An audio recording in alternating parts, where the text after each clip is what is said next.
Good afternoon. How's everybody doing? For those of you who may not know me, my name is Renarda Joy, and for the next 30 days, I have committed to giving you tips, tools, and insight for those of you who are new to real estate investing. Now, my mission is to shrink the intergenerational wealth gap through real estate investing, and I want to use this platform to sound the alarm. Now, if you missed any of our conversations, I invite you to go back and listen to them. We are on day 5. And if you've gotten any value or if you have any questions, put that in the comments and I promise you I will come back and answer them. Now, for those of you who are here and you've been rocking out with me for the last 5 days, you already know what's next.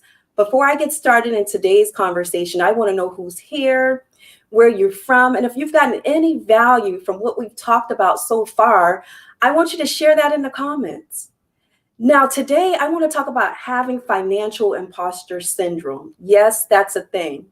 Have you ever felt like you wasn't competent and you didn't feel you were what people perceived you to be? That's a form of having imposter syndrome. Now, if I can be honest, I experience it all the time. And for me, when I experience it, I know that I'm growing. I know that I'm going to the next level and it feels uncomfortable and I start second guessing myself. And that's part of the journey. But what brought this conversation on is I read an article last night from the Wall Street Journal, and I just want to read a little bit of it with you. It says, why so many millennials fall prey to imposter syndrome. And so it looks like they've interviewed quite a few millennials, and I just want to read to you some of the things that the millennials were saying. I don't know what I'm doing when it comes to managing my money. I don't deserve to be earning, saving, spending as much as I am. I just don't know what I just don't know. I'm going to screw this all up eventually anyway. Now, again, if my mission, right, I've explained it to you, is to shrink the intergenerational wealth gap, we've got to do a better job of changing the narrative that the millennials have. They're the next generation, but it starts with us. Now, here I got 2 questions that usually come up to let you know that you're having an imposter syndrome full out moment. Do you ever feel or have you ever said to yourself, what if I fail? What if you fail? Now, dealing with real estate, remember, I told you, you should always do whatever you have to do to mitigate the risk, whether that's staying connected to a community, getting a coach, or just getting educated. But if I'm all the way honest, you're going to make mistakes, regardless of the information, right? You just have to rock with it. You have to be willing to learn and fail at the same time. Hey, Rosalind, I see you from NYC. Now, what I will say is I want to share with you all of the pitfalls, at least as much as possible with you that I went through to help you avoid those. But you're going to create your own.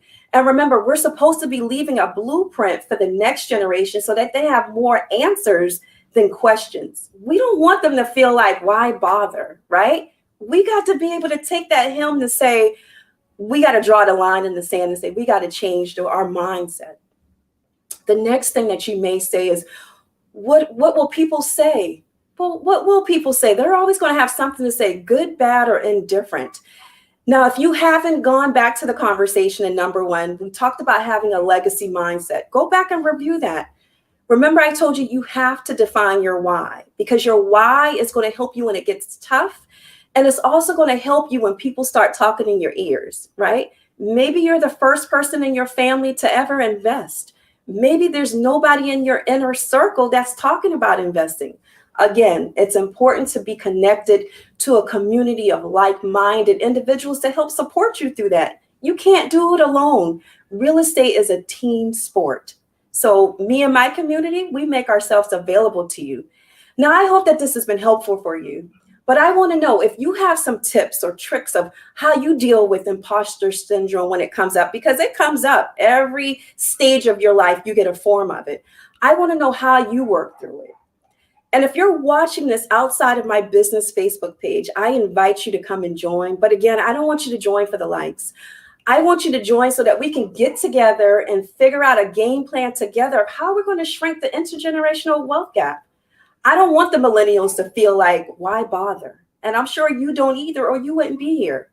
So if you have any questions, I want to honor your time. I want to be here every day, same time, 6 p.m. EST, giving you tips, tools, and insights. So be sure to get notified, get updates. And how you're going to get that is by signing up. Go to RenardaJoyLive.com. That's RenardaJoyLive.com.